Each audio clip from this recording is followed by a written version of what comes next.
Pernah kepikiran nggak sih kalau ternyata lingkaran pertemanan kita itu bisa ngejelasin salah satu konsep paling keren dalam machine learning?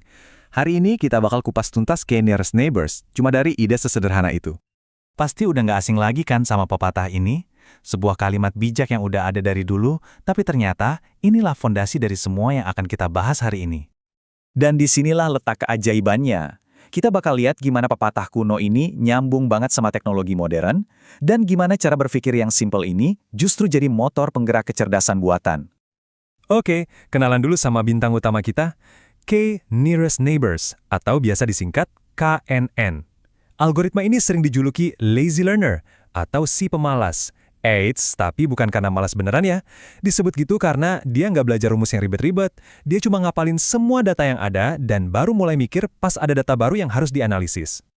Oke, biar gampang bayanginnya, kita pakai analogi aja deh. Yuk kita jalan-jalan ke sebuah kantin.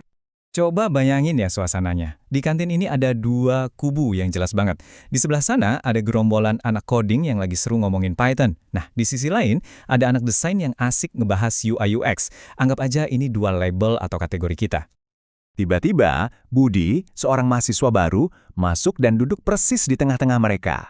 Nah, Budi ini adalah data baru kita. Pertanyaannya simple, Budi ini kira-kira masuk kelompok mana ya? Dia lebih cocok jadi anak coding atau anak desain? Nah, kalau pakai algoritma KNN, cara kerjanya gini. Dia bakal ngukur jarak dari Budi ke semua orang di sekitarnya. Kalau kita set K-nya sama dengan 3, berarti kita cuma perlu perhatiin 3 orang yang duduknya paling dekat sama Budi. Dan hasilnya, 2 tetangga terdekatnya ternyata anak coding, dan 1 lagi anak desain. Sekarang saatnya voting. Ada 2 suara buat anak coding, dan cuma 1 suara buat anak desain. Jelas, mayoritas menang. Jadi, algoritma KNN dengan yakin menyimpulkan, Budi kita klasifikasikan sebagai anak coding. Gampang banget kan? Jadi intinya cuma dua hal ini. Seluruh proses KNN yang kelihatannya canggih itu sebenarnya cuma berpegang pada dua prinsip utama. Pertama, jarak. Seberapa dekat sih tetangganya? Dan kedua, demokrasi. Siapa yang dapat suara paling banyak? Oke, kita udah paham apa yang KNN lakuin. Sekarang, mari kita intip sedikit dapurnya, terutama soal gimana sih caranya komputer ngukur kedekatan itu. Nah, ini pertanyaan penting berikutnya kan? Kalau kita sebagai manusia bisa langsung lihat jaraknya, tapi gimana dengan mesin yang cuma bisa lihat angka? Jawabannya adalah, komputer pakai semacam penggaris digital yang namanya jarak Euclidean. Dengar namanya mungkin kedengaran rumit, tapi tenang, ini sebenarnya konsep yang udah akrab banget sama kita. Anggap aja ini teorema Pythagoras versi data. Ya, rumus yang kita pelajari di pelajaran matematika waktu sekolah dulu. Yuk kita pecah perhitungannya biar gampang. Langkah pertama kita cari selisih dari setiap fitur. Misalnya kita bandingin 2 mahasiswa.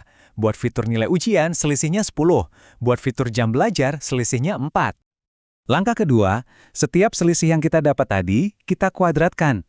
Tujuannya simple, biar semua nilainya jadi positif dan biar perbedaan yang besar jadi lebih menonjol. Jadi 10 jadi 100 dan 4 jadi 16. Habis itu, tinggal kita jumlahin aja semua hasil kuadratnya.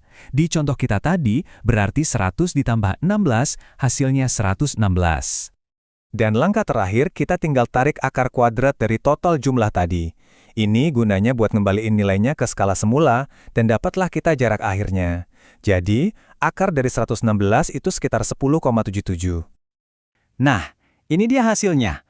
Angka 10,77 inilah yang jadi jarak atau tingkat kemiripan antara dua mahasiswa tadi. Bayangin, komputer ngelakuin perhitungan super cepat ini ke semua data buat nemuin siapa aja tetangga yang benar-benar paling dekat.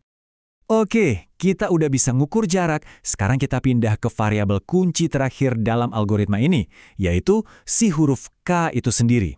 Apa sih pentingnya? Mungkin ada yang bertanya-tanya, kenapa sih nilai K itu hampir selalu angka ganjil kayak 3, 5, atau 7? Jawabannya praktis banget, supaya nggak pernah ada hasil voting yang seri atau imbang.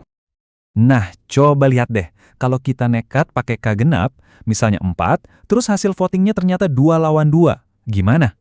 Algoritmanya jadi bingung, nggak ada mayoritas yang jelas buat jadi dasar keputusan. Sekarang, bandingkan kalau kita pakai K ganjil, misalnya 5. Masalah tadi langsung selesai. Dengan K ganjil, hasil votingnya nggak mungkin imbang. Pasti selalu ada pemenang, entah itu 3 lawan 2 atau 4 lawan 1. Jadi, keputusannya selalu jelas. Tapi, milih nilai K ini juga ada seninya. Kalau K-nya terlalu kecil, katakanlah cuma 1, prediksi kita jadi gampang banget terpengaruh sama data aneh atau error. Sebaliknya, kalau K-nya kegedean, kita malah ngajak tetangga yang sebenarnya udah nggak terlalu mirip buat ikut voting, yang akhirnya bisa bikin prediksi kita jadi kabur. Jadi, kalau kita rangkum semuanya, K-Nearest Neighbors itu adalah algoritma yang sangat elegan dalam kesederhanaannya.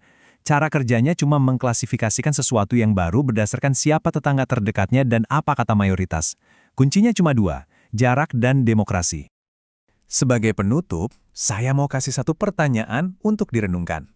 Kalau kita ingat bahwa inti dari KNN itu adalah logika kamu adalah cerminan teman-temanmu, atau istilahnya salah karena bergaul, coba deh pikirkan, kira-kira dalam situasi seperti apa ya, logika yang kelihatannya kuat ini justru bisa jadi bumerang dan malah ngasih kita hasil yang keliru?